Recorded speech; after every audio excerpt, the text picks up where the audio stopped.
Ողջույն բոլորին։ Շուտով ուղիղ եթերով Մհերի հետ կունենանք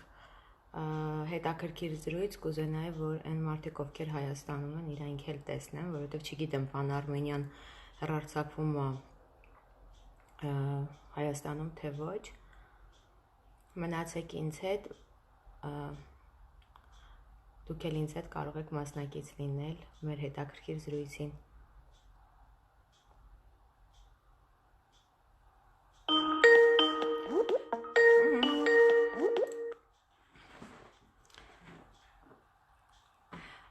Ողջույն։ Մենք վերադարձանք։ Աշջան նենց արա, որ շատ բերևը օդ չլնի։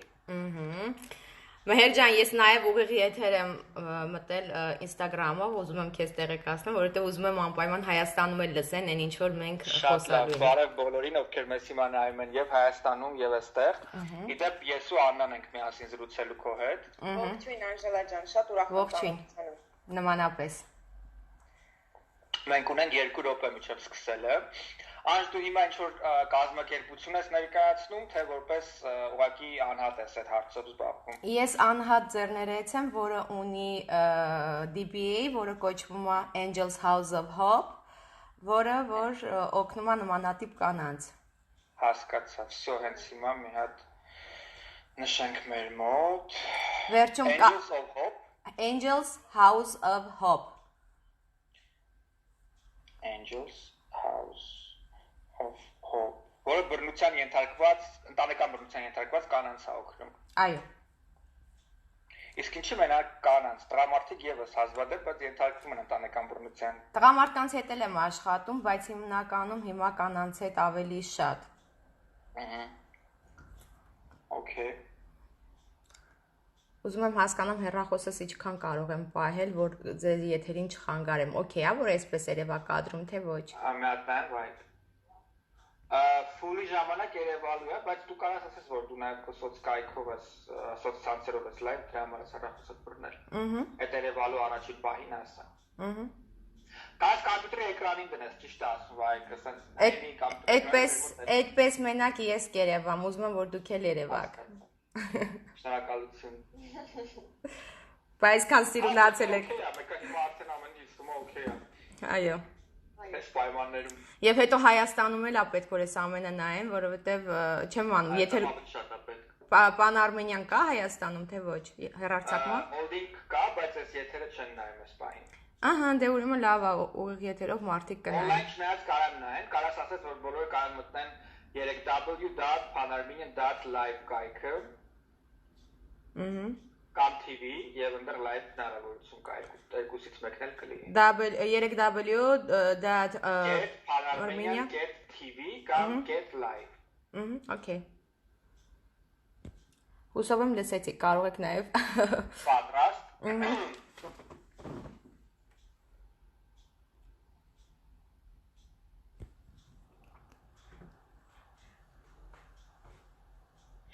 Մենք շարունակում ենք Բարի լույս հայերը Պան Արմենյանի եթերում ու շարունակաբար խոսում ուրվա կարևոր թեմաների մասին։ Բողոքի ակցիաներից ու ցույցերից անմիջապես անցում կատարենք դեպի մարդկանց անձնական կյանք, անձնական տիրույթ, ընտանիք։ Պետք է նշել, որ կարանտինային այս օրերին, այս իրավիճակում Միացյալ Նահանգների ոստիկանությունը ներկայացնելով վիճակագրությունը նշում է, որ ընտանեկան բռնությունը մեծ թափ ու մեծ ալիք է առաջացրել, այդպիսով ավելանում են իհարկե դեպքերը Աննա, երբ մարդիկ պարզապես ընտանեկան բռնության են ենթարկվում, կլինի դա ֆիզիկական, թե հոգեբանական։ Առանց այդ էլ դժվար է փակ տարածքում գտնվել քիչ ռեսուրսներով մարդկանց հետ եւ այժմ այս դժվարին պայմաններում մարդիկ պետք է կարողանան նաեւ պաշտպանվել, հասկանալ, լսել եւ երբեմն մարդիկ չգիտեն թե ինչ է, որը պետք է լինի նրանց հաջորդ քայլը եւ կարծում եմ պետք է մասնագետից ավելի մանրամասն անել։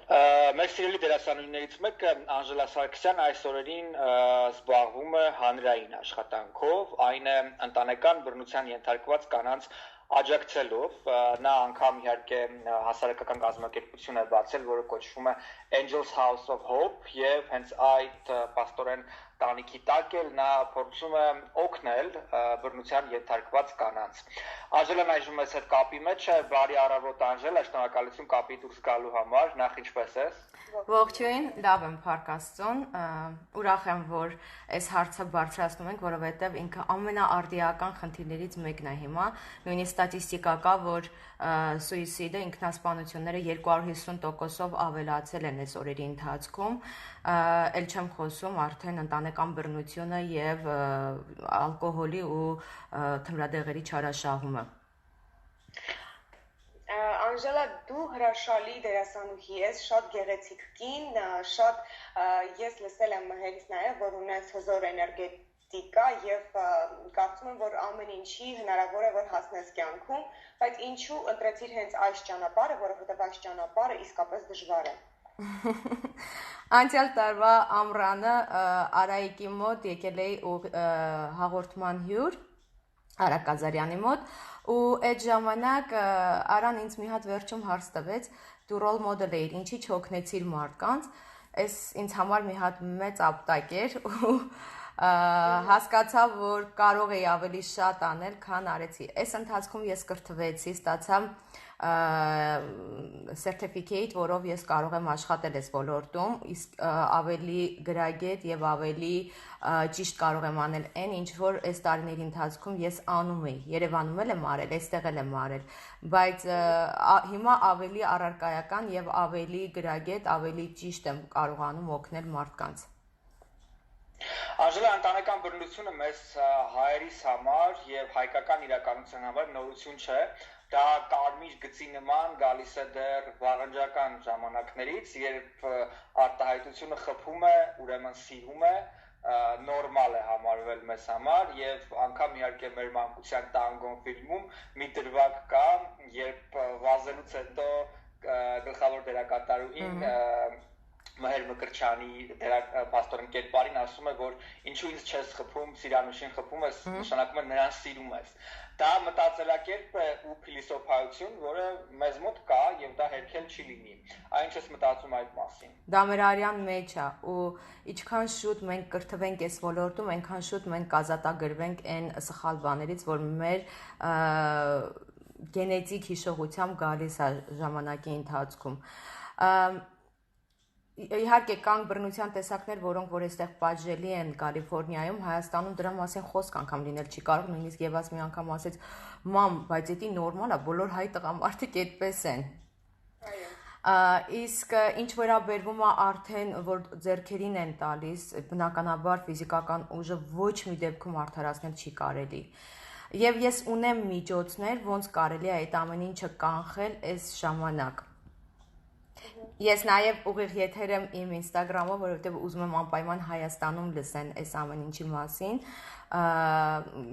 ոչինչ, որ իմ հեռախոսը նաև, այո։ Անժելա, մեկ ճիշտ նշեցիր, հայկական իրականության մեջ դա նորմալ երևույթ է, բայց կա մեկ այլ խնդիր, պետք է ճանաչել, որ կա վտանգ եւ պետք է ճանաչել, որ դու գտնվում ես իրավիճակում, որտեղ դու բռնության ես ենթարկվում, որը ցավոք սրտի, բայց մեր հայ կանանց մոտ մի փոքր խախտված է։ Այ ինչպես կարելի է հասկանալ, որ գտնվում ես այդ իրավիճակում։ Հիմա երկու դեպք ասեմ, որովհետեւ կան դեպքեր, որ ընտանեկան բռնությունը սկսվել է հենց այս կարանտինային իրավիճակներից հետո, այսինքն երբ որ մարդիկ ֆինանսական լուրջ վնասներ են կրում եւ ապագայի մասին անորոշ ինչ որ վիճակ է ու այդ ստրեսների պատճառով սկսվել է ընտանեկան բռնություններ եւ կան քրոնիկ ընտանեկան բռնություններ, որոնք ուղղակի սրվել են այս ընթացքում։ Հիմա այն մարդիկ, ովքեր որ գտնվում են կարանտինում ու նոր է սկսել իրանց մոտ, իրանց համար մի քիչ ավելի հեշտ է ու իրանք կարող են կասեցնել ընտանեկան բռնությունը, հասկանալով իրանց հետ ինչ է կատարվում, հասկանալով իրանց օրգանիզմում ինչ կենսաբանական process-ներ է տեղի ունենում, որովհետև ստրեսի, վախի եւ վատ տրամադրության արդյունքում, վեճերի արդյունքում մեր ուղեղը սկսում է կորտիզոլ արտադրել։ Իսկ կորտիզոլը ինքը հատկություն ունի, հորմոն է դա։ Ինքը հատկություն ունի նախ մեր իմունիտետն է գցում, երկրորդ հերթին հատկություն ունի պահելու կախվածության մեջ, այսինքն ինքը նման է թմրադեղի։ Մարդը պիտի հասկանա, որ ինքը պիտի կանխի, ինքը պիտի իր ուղեղին ստիպի այլ ուղղությամբ գնալու։ Դու շատ ճիշտ ես ասում, որ վախը առաջացնում է կախվածություն եւ մարդիկ կրկին ու կրկին փորձում են վերադառնալ վախի իրավիճակ եւ դա նրանց ընտրությունն է։ Անժելա, հայտնի մարդիկ ու հանրային դեմքերը շատ կարեւոր իրականում միսիա են կատարում եւ երբեմն անգամ այդ մասին չեն էլ հասկանում ու ընկալում ու պետք է շատ զգույշ լինեն իրենց արտահայտություններում եւ այլն։ Օրինակ ռուս հայտնի բլոգերներից մեկը, ով ամենաբարձր վարձատրվող YouTube-յան արտիստն է, Եգինա Տադարենկոն, վերջերս պաստոր մի սխալ եւ լեզվի սայթակում կարելի ասել նաեւ արեց եթերում խոսելով բռնության թեմայի մասին, նա նշեց, որ իսկ ինչ ես արել դու, որ ամուսինդ քեզ ծեծի չենթարկի արտահայտությունը, որից հետո գլամուր ամսագիրը, որ նրան այս տարի շնորհել էր տարվա կինտիթոսը, հետ վերցրեց, բոլոր գովազդային կոնտրակտները նրա հետ մի օրում պարզապես չեղարկվեցին, նա դոկումենտալ ֆիլմ նկարեց այդ մասին, որ փոխել է այդ կարծիքը եւ այլն եւ այլն, բայց արդյոք դու գիտակցում ես, որ այսօր հայ հանրային դեմքերը հասկանում են, թե որքան մեծ է նրանց խոսքի ուժը եւ թե որքան ճիշտ պետք է օգտագործեն այդ ռեսուրսները, որ նրանք ունեն։ Իհարկե, շատ հաճախ գիտեք հանրային մարդկանց մոտ սևեռումը իրենց անձնական խնդիրների վրա այնքան շատ է, որ արդեն համամարտկային այն խնդիրները, որ ունենք մեր հասարակության մեջ, կարող է անտեսվի։ Շատ հաճախ դրա արդյունքում է, որ այս անտարբերությունն է մարդկանց կողմից։ Հիմա իհարկե բոլորի մոտ է այս վիճակը, բայց պետք են գոնե այն մարդիկ, ովքեր որ հանրային են, գոնե որ իրանք ինչ որ հարցում կարող են ազդեցություն թողնել, ճիշտ ազդեցություն թողնել, ավելի գրագետ ազդեցություն թողնել, քան ասենք ուղղակի լռել կամ սխալ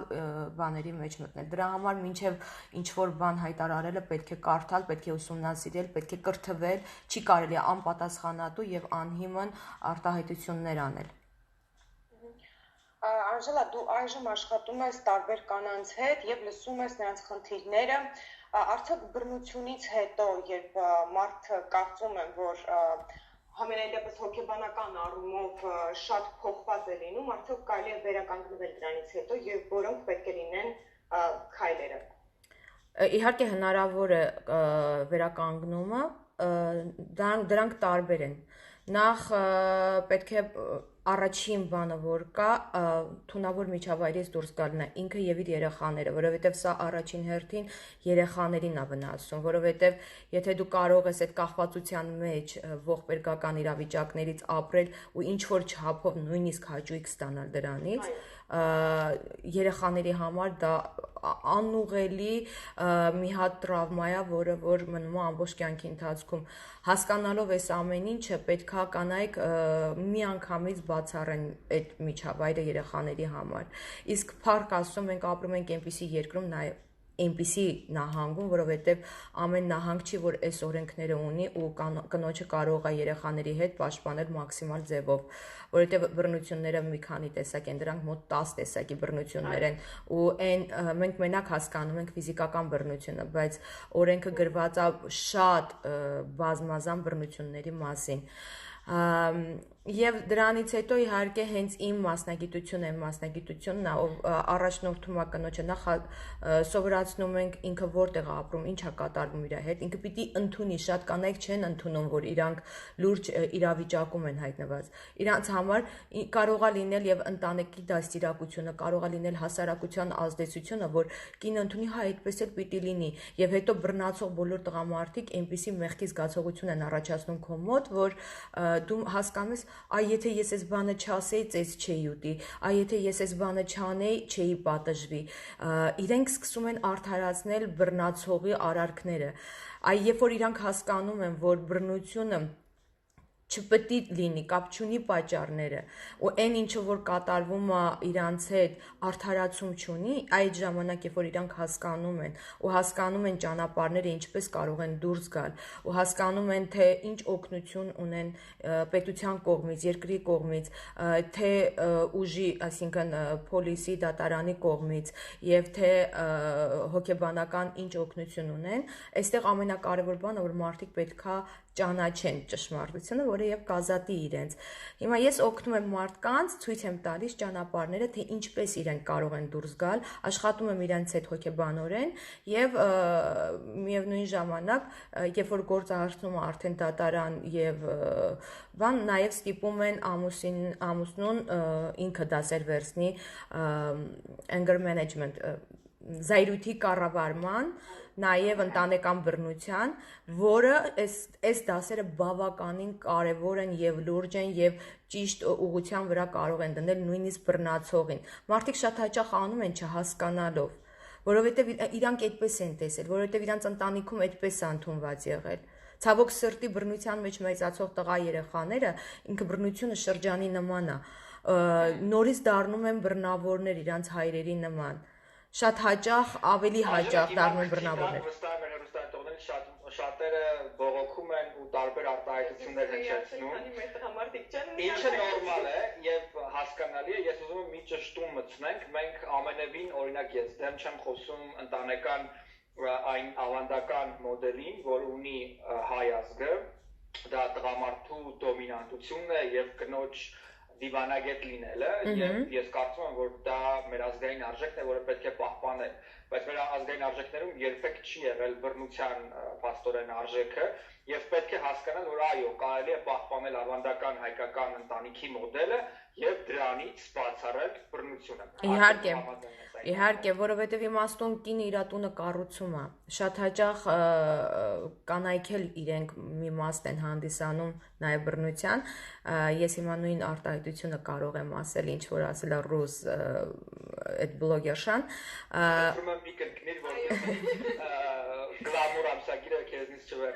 Ես չունեմ տիտղոսներ ու ես առաջին են մարդն ով կանգնած է բռնության ենթարկված կնոջ կողքը, բայց երբեմն կանայք իմաստուն չեն գտնվում նաև իրանց վարմունքներում։ Խոսքը չի վերաբերվում այն ընտանիքներին, որտեղ շատ դաժան բռնության բանը դիմագիծ է։ Խոսքը դրա մասին չի, խոսքը այն ընտանիքների մասին է, որ իրանց մոտ բռնություն չկա, բայց հաճախ կնոջ անզծվածության, անխոհեմության, անիմաստության պատճառով կարող են որոշակի վեճեր լինել, գորգռոցներ լինել եւ իհարկե այդ ամեն ինչը երեխաների ներկայությամբ։ Դա էլ է բռնություն։ Իսկ ով է ասել, որ միայն ծեծու ջարդով է որոշվում բռնությունը։ Շատ լավ, մենք այժմ պետք է ընթացվենք կարճատև դադարով, որից անմիջապես հետո կշարունակենք զրուցել թեմայի վերաբերյալ, այնպես որ մնացեք բարի լույս հայերի հետ։ Հերոսելի։ Մհեր ջան, 2 րոպեից կունենանք 15 րոպե խոսելու։ Իսկ շատ լավ է գնում զրույցը, հետաքրքիր է շատ։ Արի բան անեմ, կանխարգելող միջոցներից խոսեմ, ոնց կարելի է փոխակերպել իրավիճակը, ինչ կարող ենք անել եւ անպայման խոսենք այն ընտանիքների մասին, համ նոր սկսողներին ինչ կարելի է խորհուրդ տալ, ոնց խոսապեն եւ եթե արդեն այդ իրավիճակում ու խորացված է, իսկ այստեղ ահավոր սարսափելի վիճակ է հայերի մոտ, խոսենք մի քիչ էլ աղջիկներին ինֆորմացիա տան, որովհետեւ շատերը չգիտեն ոնց օգնության գնան, ուր դիմեն, ինչ անեն, հետո վախացնում են, շատ հաճախ լինում է որ Հայաստանից վերբան, այո, բաներ ունեն, շանտաժներ ունեն, այդ մասին եք ուզենայի խոսալ, որ մի քիչ ավելի ինֆորմատիվ լիներ մարդկանց համար։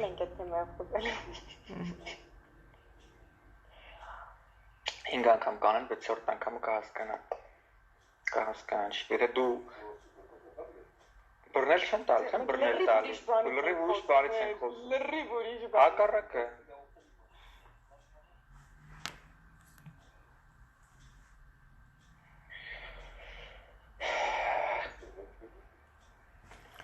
Ոնց Աննային հասկացանք։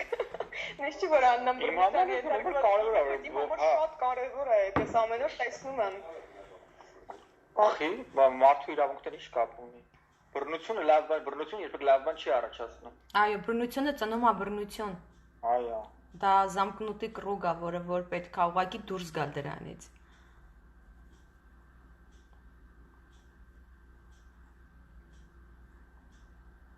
Համենայնպես ընդհանրապես մարդուն ավելի ընտանիք ավելի ամուր դարձնելու մասին է։ Այո։ Եվ մինչ այլոց ասեմ, այստեղ լուծումը որ տալիս են, մեր արի խոսենք այն լուծման մասին, որ տալիս է այստեղ պետությունը, ինքը բավականին լավն է այդ լուծումը։ Իրանք այս մոդելը ավելի են բան, ու աշխատող մոդել է։ Իրանք պետքա զատվեն դուրս կան թունավոր միջավայրից երկուսն էլ, հետո երկուսը առանձին կրթվեն, սովորեն, հասկանան, որովհետև այդ դասընթացները ոչ միայն կնոջ համար է, այլև բռնացողի համար է։ Հետո նոր իրենք արդեն այս բագաժով երբ որ միանում են, այդ արդեն իրանց համար շատ ավելի ամուր իրանք հասկանում են արդեն իրանք ինչ են անում։ Ամենակարևոր բանը որ մարդը հասկանա իր հետ ինչ է տեղի ունենում։ Պատրաստ։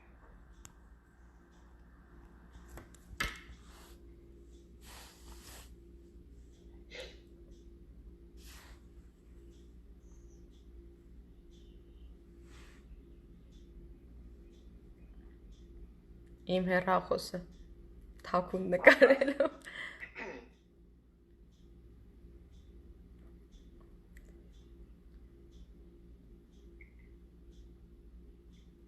Բարելույս հայերն շարունակվում Փան Արմենյանի եթերում եւ այսօր մենք խոսում ենք կարևոր սոցիալական թեմաների մասին, հոգեբանական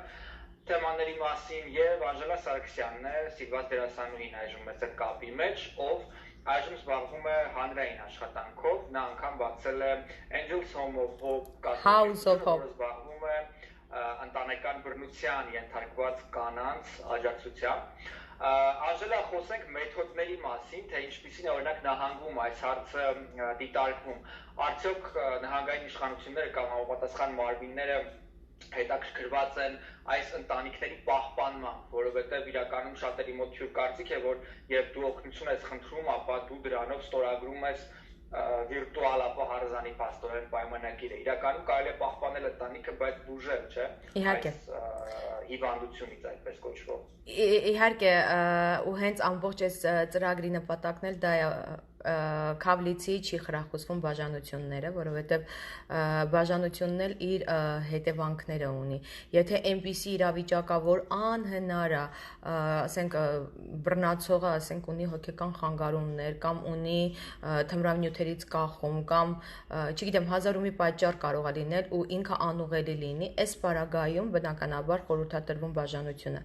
Բայց եթե ասենք մարդիկ կանգնել են ինչ որ իրավիճակի առաջ ու արդեն լծվել է երկուսի մոտ այնքան էլ որ չեն կարողանում իրար ներել ու ամեն ինչը իրար վրա ազդում է, այս պարագայում միակ լավ օգնությունը մարդկանց այնա որ իրանք թունավոր միջավայրից դուրս գան, ժամանակավոր բաժանություն լինի, այսինքն առանձին ապրեն, ընթացքում կինն էլ տղամարդն էլ կրթվում են, վերցնում են դասընթացներ զայրույթի կառավարման եւ ընտանեկան բռնության ու այդ դասերից հետո արդեն իրանք հասկանալով իրանց հետ ինչ է կատարվում, նոր փորձում են իրար հետ ապրել նորից գալ համաձայնությունների, հասկանալով արդեն մոտենալ իրանց փոխհարաբերություններին եւ քննարկելով, վերլուծելով ում ինչը դուր չի գալիս, ինչի արդյունքում ինչ են ստանում, այս պարագայում արդեն հնարավոր է բուժել նմանատիպ հարաբերությունները։ Անժելա, բայց ինչպես կարելի է հասնել նրան, որ ինչպես ասեմ, որ բացատրել եւ հասկանալի դարձնել տղամարդուն, որ դա է ելքի ճանապարհը եւ որ նա պետք է հաճախի որոշ դասերի եւ մի որոշ ժամանակ պետք է իրար կյանքից բացակայենք, չէ՞ որ դա կարծես թե ամենահենց առաջին խնդիրն է լինելու, որը ըստ իս շատ դեպքերում անլուծելի է։ Ինչպես կարելի է հասնել դրան։ Բռնացողի համար ամենակարևոր բանը այն է, որ ինքը իր զոհին տարանջատի աշխարհից, այսինքն մեկուսացնի, որպեսզի կարողանա իշխել իր վրա, որպեսզի կարողանա անել ամեն ինչ այնձև ոնց որ ինքն է ուզում։ Բայց եթե մարդու համար կարևոր է իր ընտանիքի պահպանումը, ինքը ամեն քայլի կգնա։ Մինչև որ կինը չի ասում, կան կանայք, որ անդադ ասում են թողնելու եմ, գնալու եմ, զզվցրեցի, ել չեմ կարողանում ապրել եւ այլն, բայց էլի շարունակում են, իրենց խոսքը չեն պահում։ Իսկ եթե կինը լուրջ քայլ է անում, դուրս է գալիս այդ միջավայրից, տղամարդը հասկանում է ինքը ինչա կորցնելու։ Այդ ժամանակ արդեն իրանք խելոք գնում են այն ճանապարհով, որ պետքա որ իրենց ընտանիքի բարելավման, բարեկեցիկության համար լինի։ Իրականում իհարկե մեզ թվում է, որ սա խնդիր է, որը հիմնականում չզարգացած կամ զարգացող երկրներում է լինում, այլ ոչ թե զարգացած երկրներում, բայց իրականում անգամ Միացյալ Նահանգներում սա ակտուալ թեմա է եւ օրինակ հայտնի հեռուստասերիալը Big Little Lies, որը Meryl Streep-ի, Nicole Kidman-ի, Windsor Spoon-ի մասնակցությամբ էր եւ ստացավ գրեթե 2 տարի շարունակ բոլոր Emmy Award-ները, հենց այս մասին, այսինքն Միացյալ Նահանգներում հասարակությունը եւս կրթվելու խնդիր ունի այս հարցի վերաբերյալ։ Օրինակ ինչ ես կարծում, Անժելա, կգա ժամանակ, երբ բացառված կլինի ընտանեկան բռնությունը կամ գոնե դրա տոկոսայնությունը ցածր կլինի վիճակագրական առումով։ Կլինի օր, եթե սեռական դաստիարակության փոխարեն դպրոցներում ավելի շատ մեծ շեշտ դրվի ընտանեկան բռնության կրթության համար, որովհետև երեխաները դեռ փոքրուց պիտի կրթվեն, որ այն ինչը որ կատարվում է նույնիսկ իրենց ընտանիքներում, դա սխալ է, որովհետև երեխային պետք է կրթել դեռ փոքրուց այդ ամեն ինչի մասին, որ ինքը չդառնա վերջում կամ զոհ կամ բռնավոր։ Իսկ ես ունեմ դրա լավ միջոցները, հիմա արդեն իսկ այդ իրավիճակում հայտնված մարդկանց համար կարող եմ մի քանի խորհուրդներ տալ, թե ինչպես ես կարանտինային իրավիճակում օգնել նախ ինքդ քեզ եւ քո օրգանիզմին եւ նաեւ քո ընտանիքին, եթե սկսվող ընտանեկան բռնություն կա։ Ուրեմն մեր ուղեղը ոնց որ կորտիզոլից կախվածություն ունի, նույն ձևով ունի կախվածություն երջանկության հորմոններից։ Դրանք էնդորֆիններն են, սերոտոնինը, օքսիտոցինը, էնդոկանաբինոիդները, ուրեմն մենք ունենք տարբերակներ, ոնց կարող ենք առաջացնել այդ հորմոնները մեր ուղեղում ու դրա միջոցով կանխել արդեն իսկ վատ զարգացող փոխհարաբերություն, այսինքն եթե մարդը անընդհատ երջանկության էմոցիաներ է ապրում, ինքը էլ չի մտնի բռնության մեջ, իսկ դրա համար պետք է հետևել սնունդին, ճիշտ սնունդ ունենալ, հատկապես ես կնշեմ մի քանի տեսակի, կծու սնունդը ինքը էլի ուղեղը գրգռում է արտադրելու նմանատիպ հորմոններ, օմեգա 3-ը, որը ձկնեղենի մեջ է, սալմոնի մեջ ամենաշատը, որը էլի ստիպում է մեր ուղեղին առաջացնել այդ հորմոնները, նուշը, բանը KL-ը ոնց է լինում հայերեն, շոկոլադը, դառը շոկոլադը, ինքը էլի առաջացնում է այդ հորմոնները, ֆիզիկական վարժությունները, շատ հետաքրքիր եւ լավ թերապիա է, հիպոթերապիան, դա ձիասպորտն է, որով երբ որ դու ձին վարում ես, եւ նաեւ էկվինոթերապիան, որը կենդանիների հանդեպ խնամքն է, դա նույնպես առաջացնում է երջանկության հորմոններ, լողը, ակվաթերապիան, կապ չունի ինչով ես զբաղված ջրի մեջ, ուզում ես վարժություններ արա, ուզում ես ուղակի քայլի, ուզում ես ուղակի լողա, ինքը նույնպես առաջացնում է այդ հորմոնները։ Դե մեզ այստեղ ապրող մարդկանց համար շատ խորհուրդ կտամ, որ ծովափում շատ ժամանակ անցկացնեն, նույնպես էլի հանգստացնում է ներվերը ու այդ հորմոններից է առաջացնում, երաժշտության լսելը, հոբիներով զբաղվելը, թեթև այգեգործությամբ զբաղվելը, ինքը էլի հանգստացնում է ներվերը ու այդ հորմոններից է առաջացնում։ Այսպես կարելի է կանխել այժմյան ինչ որ կատարվում է այս կարանտինային պայմաններում նոր առաջացող ընտանեկան բռնությունները, իսկ ամենից կարևոր բանն այն է, որ մարդիկ իրար հետ անկեղծ լինեն ու անպայման շփվեն, որը ոչ թե ամեն մեկը փակվի իր աշխարհում, դու այսպես ասեցիր, ես այսպես ասեցի ու դրա արդյունքում վեճ ծագի ու իրար միս ուտեն։ Իսկ ուղղակի պետք է հասկանալ ինչա կատարվում քեզ հետ ու կանխել այդ ամեն ինչը։ Իսկ եթե արդեն լուրջ է խնդիրը այն աստիճան, որ արդեն դու ինքդ հասկանալով ու իմանալով ոնց կարող ես քեզ օգնել ու դու չես կարողանում դա հաղթել, անպայման պետք է մասնագետի դիմես, անպայման պետք է գրուպների գնաս, անպայման պետք է հոգեբանի դիմես, եթե շատ բարդ իրավիճակ անտանեկան բռնության, այս պարագայում արդեն նաև իմ տեսակ մասնագետի է պետք դիմել, որովհետև այստեղ ես նաև դեպքերի եմ հանդիպել ցավոք սրտի, որ ունենք Հայաստանից եկած հարս աղջիկներ այստեղ, դիմել են ինձ մի քանիսը, ասենք երեխա ունեն ու քաղաքացիություն չունեն ու ունեն սարսափելի վատ ընտանեկան բռնություն, անընդհատ ընտանիքում սպառնում են, որ տես երեխային կվեկալենք, դու քաղաքացի չես, քեզ էլ կճանապարհեն կգնաս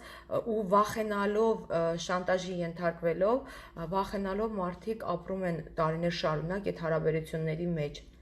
առանց հասկանալու, որ պետությունը հենց իրենց համար էլ ունի օրենքներ գրված եւ պաշտպանում է նաեւ այս տեսակ մարդկանց, կապ չունի, որ դու այստեղ քաղաքացի չես։ Այնպես որ հանգիստ կարող եք դիմել օգնության։ Յուրաքանչյուր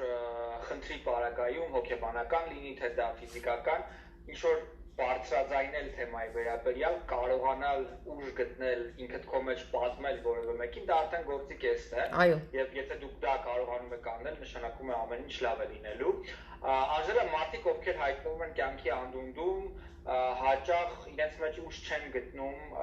դուրս գալ այդ անդունդից, կլինի դա հոգեբանական եւ այլն։ Ինձ այդ անկեղծ զրույցում դու ինքդ պատմել ես, որ թե որքան դժվար է եղել քեզ համար ինչ-որ ժամանակներ, իհարկե խոսքը բռնության մասին չէ, այլ հոգեբանական հասարակական բռնության, երբ ինքնասպանության փորձեր ես արել եւ այլն եւ այլն։ Այ քո օրինակով ինչպես ուժ գտնել ինքդ քո մեջ դուրս գալու համար այդ ընդհատակից, այդ անդունդից, որովհետեւ դա երբեմն դառնում է վերջնակետ մարդկանց համար, ցավոք։ Այդ ժամանակ ինձ շատ օգնեց լողով զբաղվելը։ Ես իմ առողջությանն էի հետևում շատ, օրը 1000 մետրի չափ լողում էի ու ամեն անգամ լողավազանից ոնց որ նոր ծնված երեխայի նման դուրս գայի։ Ուզում էի լացեի, չէի կարողանում, այսինքն ուղեղումս արտադրված երջանկության հորմոնները իրանցա արեցին։ Երկար ժամեր աղոթում էի, որը եւս լավագույն միջոցներից մեկն է, աղոթքը, մեդիտացիան, ինքը էլի նույն ձևով օգնում է քո ուղեղին այդ հորմոնները արտադրել։ Պոզիտիվ բաներով էի զբաղվում, լիքը ֆիլմեր էի նայում, բայց միայն կոմեդիներ, որովհետև մոտավորապես ես 5 տարի դրամաներ չեմ կարողացել նայել, որովհետև իմ կյանքում դրաման արդեն իսկ ինձ խեղդում էր, բայց իհարկե ինձ հավատքը, ամենաշատը հավատքն էր, որ ոտքերիս վրա կանգնացրեց, վաղվա օրվա հանդեպ ունեցած Աստծո կողմից տրված ինձ հավատքի ուժն էր, որ ես կարողացա շատ արագ ոտքի, այդքան էլ արագ չէր, 3-ից 5 տարի տևեց ինձ համար, միևնույն ժամանակ նաև ընտանիքիս աջակցությունն էր, բայց հնարավոր է, թունելի վերջում լույս կա, մի վհատվեք, ընտանեկան բռնությունը այն չի, որ դու խաչ քաշես քո վրա ու ասես վերջ, բրծավ, կյանքը վերջացել է, չէ, կյանքը շատ ավելի քաղցր է, շատ ավելի լավն է ու հնարավոր է նորից կանգնել ու նորմալ մարդավարի կյանք ունենալ։ Անժելա, եւ 1-2 խորհուրդ այն աղջիկներին, ովքեր նոր են մուտք գործում ամուսնական կյանք եւ պետք է իմաստուն լինեն իրենց բոլոր ընտրություններում։ Ուրեմն ընտանեկան բռնության դասընթացների մեջ ամենակարևոր թեմաներից մեկը red flag-երն է, այսինքն կարմիր դրոշակները, երբ որ դու կարող ես ընտանեկան բռնությունը իր սկզբնական շրջանում հենց ճանաչել ու կանխել։ Փոխհարաբերություն պետք է անպայման ես խորհուրդ կտամ, ես իմ երեխային էլ, եթե ես ցանկանամ, որ վաղը մյուս օր իմ երեխան ամուսնությունից առաջ ինչ անի, միանշանակ healthy relationship-ի դասեր վերցնի, թե ոնց կառուցել առողջ փոխհարաբերություններ, որովհետև ինչի մենք մտածում ենք, որ բժիշկ դառնալու համար պետքա կրթվել, lawyer լինելու համար պետքա կրթվել, բայց ընտանիք կազմելու համար որևէ մեկը չի մտածում, որ կարելի է կրթվել, որովհետև դա մի հատ ինստիտուտ է, ու բավականին բարդ ինստիտուտ է, որի համար կարելի է կրթություն ստանալ ու հետո նոր այդ քայլը անել։ Այդ ժամանակ արդեն դու ինքդ քեզ կճանաչես դիմացինին, կճանաչես այն կարմիր դրոշակները, որոնք քո փոխհարաբերություններում, անառողջ փոխհարաբերություններում կտեսնես, ու էլ արդեն քո մոտ չի վերածվի ծեծ ու ջարդի, այսինքն, երբ որ դու հասկանում ես քո սահմանները, գծում ես այդ սահմանները, դիմացինից սահմանները եւս, ու ամեն ինչ անկեղծության շրջանակներում զրուցվում է, այսինքն մարդուն ասում է, եթե դու սա անում ես, դու ինձ ցավացնում ես, խնդրում եմ, որ էլ չանես սա, եթե դա չի հարգվում, փոխադարձ հարգանքը չկա, ու այդ սահմանը նորից անցնում են, այդ հարաբերությունները արդեն իմաստ չունի շարունակելու։ Այդ հարաբերությունները հենց սկզբից պետք է կանխել, որովհետև այսօր եթե քեզ վատ խոսք ասում, վաղը հաջորդ օրը քեզ հայոյելու է, երրորդ օրը քեզ խփելու է։ Դու դա պետք է ամենասկզբից ճանաչես։ Շնորհակալ ենք Անժելա քո այսօրվա հետաքրքիր թեմայի եւ զրույցի համար։ Ուզում եմ եւս մեկ անգամ վերջում բոլորի ուշադրությունը հրավիրենք այն հարցի վրա, որ մենք ամենևին էլ իհարկե այժմ չենք քննարկում ընտանեկան ավանդական հայկական մոդելի թուլացումը եւ գլոբալիզացիայի կոչեր չենք անում ազգային արժեքները մոռանալու տեսանկյունից, մենք երբեք չենք ցանկանում, որպեսզի հայ տղամարդու դերը ընտանիքում զիջի, նա շարունակաբար իհարկե ավանդական տարբերակով եղել է ու կլինի դոմինանտը, ով հայթայթում է ապրուստը եւ հարգում կնոջ, իրականում որևէ ուժեղ տղամարդ երբեք ուժ չի գործադրի կնոջ վրա։ Կարելի է մի խոսք ասեմ, Մհեր ջան, իմ health relationship դասերի ժամանակ, երբ որ ես սովորացնում եմ կանանց, նաև սովորացնում եմ ոնց մեծարել տղամարդկանց, ոնց հարգել տղամարդկանց։ Շատ հաճախ մեր աղջիկները այս իմաստությանը չեն տիրապետում։ Երբ որ դու տղամարդուն մեծարում ես, դու տղամարդուն լիքը սեր ես տալիս, այդ տղամարդը արդեն ուզի չուզի ինքը ջերմությամբ է լցվում կնոջ հանդեպ, ու երբեք էլ չի դիմի այդ վատ խոսքերին կամ ձեռքի ուժին։ Կնոջ իմաստությունից շատ մեծ բան է կախված, բայց այս ամեն ինչը պետք է ճիշտ կառուցել ու ի սկզբանե ճիշտ կառուցել։ Շատ դժվար է, երբ որ արդեն ասացված կա, չէ, որ տղամարդը գլուխն է, կինը պարանոցը եւ պարանոցը որ ուղղությամբ էլ որ պատտվի, այդ ուղղությամբ էլ գլուխը նայելու է, այնպես որ իմասուն մարդիկ ժամանակին ամեն ինչ ասել են։ Այո, եւ խորհուրդ կտամ կանանց առակած 31-րդ գլուխը շատ կարդան ու սովորեն, որովհետեւ իմաստուն կնոջ վարքագծի մասին այնքան լավ է գրված Աստվածաշնչում։ Եթե իրանք պահպանեն այդ ամեն ինչը, իրանք կունենան շատ լավ հարաբերություններ ու երջանիկ կլինեն իրենց կյանքում։ Եվ իսկ այն կանանց համար, ովքեր արդեն այս իրավիճակում են ու անելանելի վիճակ է, ես հեռախոսահամար չեմ թողնում, որովհետեւ սա իրանց իսկ անվտանգությունից ելնելով է։ Իրանք մեզ գրում են, ես այդ գրած նամակներին արդեն պատասխանելուց ասում եմ, դուք ուզում եք ձեզ զանգեմ, թե ուզում եք այս ձևով շփվենք ձեզ հետ, կարող են իմ email-ին ուղղակի ինձ տեքստ անեն, որ ես կարողանամ իրանց օգնել։ Angels House of Hope եւ վերջում 1@gmail.com կապնվեք ինձ հետ, եթե իհարկե ձեզ մոտ սարսափելի վիճակ է, ես կարող եմ ձեզ օգնել։ Շնորհակալ ենք Անժելա։ Ես էլ եմ շնորհակալ։ Դե ինչ կարճ դադարից անմիջապես հետո մենք կապ ենք հաստատելու արդեն այլ մասնագետի հետ եւ միասին փորձելու ենք հասկանալ նաեւ ռասիզմի դրսևորումների հետ կապված որոշ դրվագներ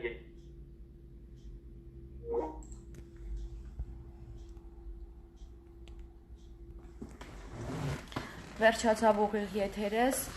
հուսով եմ, որ ինչ որ չափով օգուտ տվեցի ձեզ։ Հիմա տեսնեմ արդեն ստեղ ինչ եք ինձ գրել։ Լայվը կպահեմ, փորձեմ ես հիմա լայվը այնպես անեմ, որ պահպանվի, նաև կարողանամ YouTube դնել, բայց հիմա ինձ պետք է օգնեք, որ ես հասկանամ ոնց եմ դա անում։ Այդ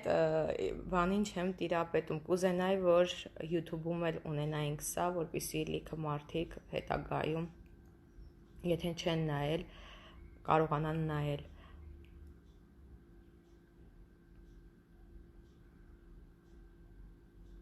Okay, ինձ համար հարցեր ունեք, ժողովուրդ ջան, որ ես կարողանամ պատասխանել։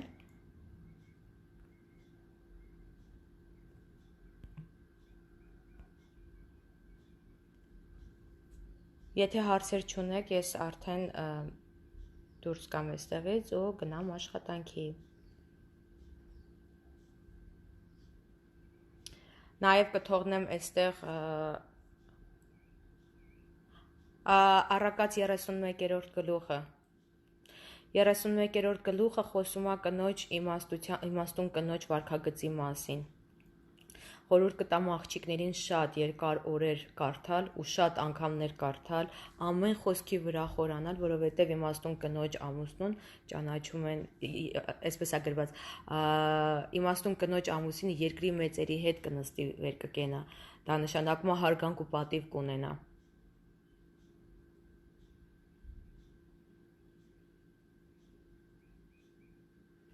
Ես շուտով արդեն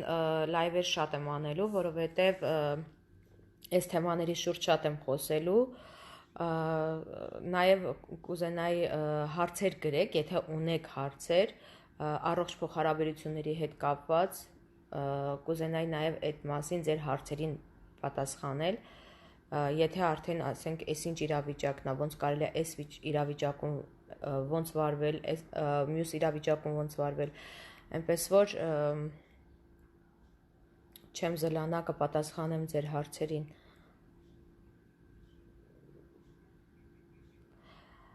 Դե ուրեմն սահմանափակվենք արդեն այսօր այսքանով, շնորհակալ եմ, որ եղաք ինձ հետ, միացաք, նայեցիք, եթե ունեք բարեկամներ, հարազատներ, ովքեր նմանատիպ խնդիրներ ունեն, խնդրում եմ կիսվեք իրանց հետ այս վիդեոյով, թող միանան նայեն, որպեսզի մարդիկ իմանան ոնց կարող են աջակցություն եւ օգնություն ստանալ։ Շնորհակալ եմ ձեր բարի խոսքերի համար, իսկ email-ը, որով ինձ հետ կարող եք կապնվել ընտանեկան բռնության պարագայում, դա angelshouse1@gmail.com Բոլորիդ լավոր եմ մաղթում, Հայաստանի ժողովրդին էլ բարի գիշեր եմ մաղթում, լավ մնացեք, խաղաղ մնացեք, առանց բռնության, հաջողություն։